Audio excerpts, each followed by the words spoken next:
The Golden State Warriors eliminated the Denver Nuggets in the first round of the 2022 NBA playoffs. To say eliminated would be an understatement, as the Warriors finished off the Nuggets and left them no chance to make this an even series. The Warriors looked like they were in control of the series from start to finish, and although the Nuggets fought tooth and nail, their efforts weren't merely enough. Let's see how the Warriors absolutely dominated the Nuggets, but before that, make sure to hit that like button, subscribe to the channel, and hit that notification bell for updates on the best NBA content. The Warriors answered many questions.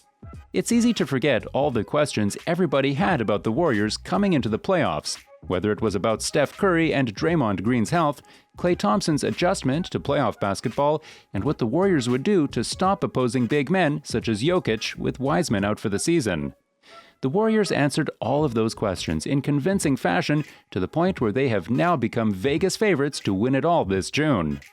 Steph Curry was eased back after his injury late in the season and began the series coming off the bench.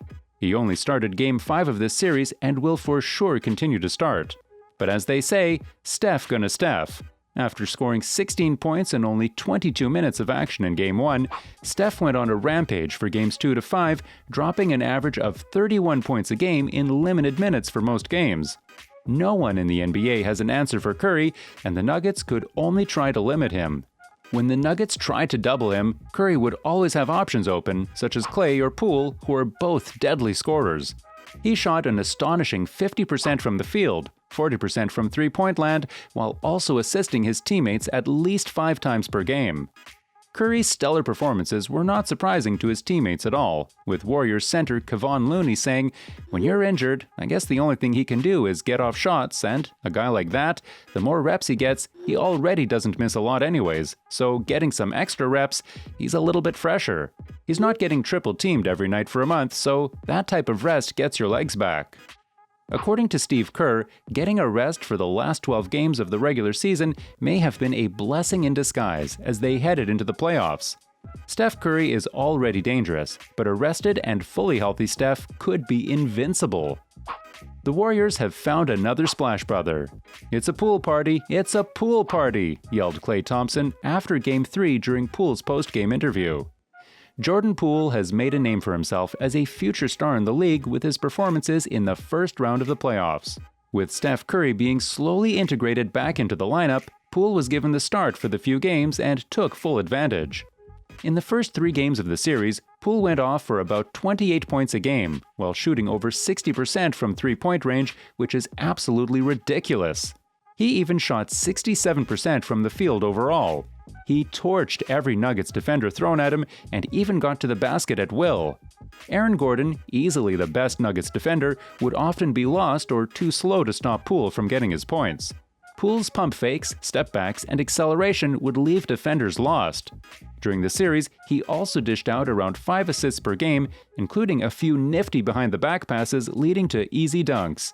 His electric play, consisting of three-pointers from Steph range and multiple and-one plays, would always get the crowd riled up. Poole made the Warriors a lot more dangerous and has definitely earned his splash brother status. Poole's emergence as a legit big-time scorer has greatly helped the Warriors dominate the Nuggets. It was very clear in the first 3 games how the new Warriors splash brother trio should be severely feared by the rest of the remaining playoff teams. When asked about where he has gotten this new confidence, Poole has been quick to give his teammates credit. "These guys have given me that confidence. Just to know what it's like, that's what I'm talking about. We got these guys who push us every single day. They push me every single day, everybody on our team." Poole has been crucial in sending the Nuggets back to Denver to start their offseason. Draymond Green sets the tone. People say offense wins you games, but defense wins you championships. The Warriors have a championship defender in Draymond Green. Draymond Green may not be highlighted on the stat sheet every night, but the way he sets the tone early in the series may be one of the biggest factors of the Warriors' triumph. Draymond is the motor for the team, and his high energy and tenacious defense had the Nuggets startled all series long. He had multiple scuffles with Aaron Gordon, getting in his head and limiting his production for the most part.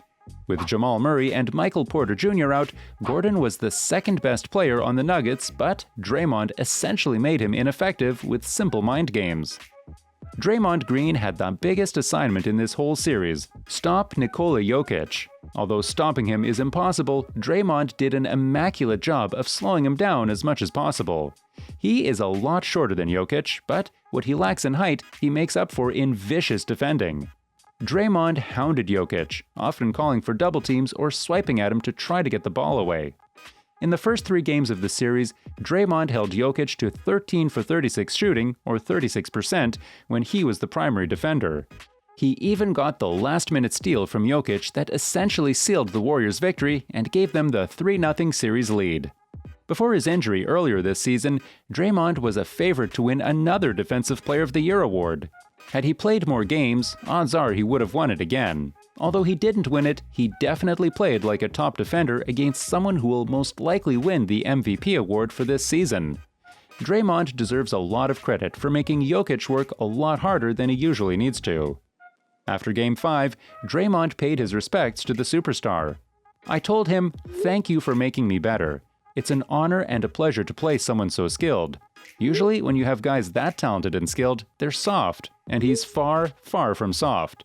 He's an absolutely incredible player.' Apart from the offensive juggernaut the Warriors possess, it will be the defense of Draymond Green that will push them over the hump in their series against the Grizzlies, just like it did against the Denver Nuggets." Squad depth and cohesiveness. Many people forget that the core of these Warriors teams, at least 5 players, have been champions together. In addition to the veteran and championship experience, the Warriors showcased their depth in this series. If one player was struggling, then another would step up, just like Gary Payton II made a name for himself this series and got some valuable playoff experience. Andrew Wiggins, a former #1 pick, is also a dependable scoring option on this squad. The other role players had some production, thus deflating the Nuggets anytime they would want to make a run against them. In conclusion, the Warriors dismantled the Nuggets in what probably should have been a clean sweep. Jokic was undermanned and got all the attention on defense, while the other Nuggets were also shut down or simply could not produce. All in all, the combination of Steph's return to form, the emergence of Jordan Poole, Draymond's defensive prowess, along with other factors such as squad cohesiveness and depth, played a huge factor in the Warriors' total domination. The Warriors have been dominating their competition thus far in these playoffs, and the Memphis Grizzlies now know to be careful in Game 2 after their narrow Game 1 loss. With their performance against the Nuggets and some injuries on other teams, the Warriors have become favorites to not only come out of the West, but to win it all. What do you guys think? Do you think the Golden State Warriors have what it takes to win the NBA Finals? Who could potentially stop them in their tracks?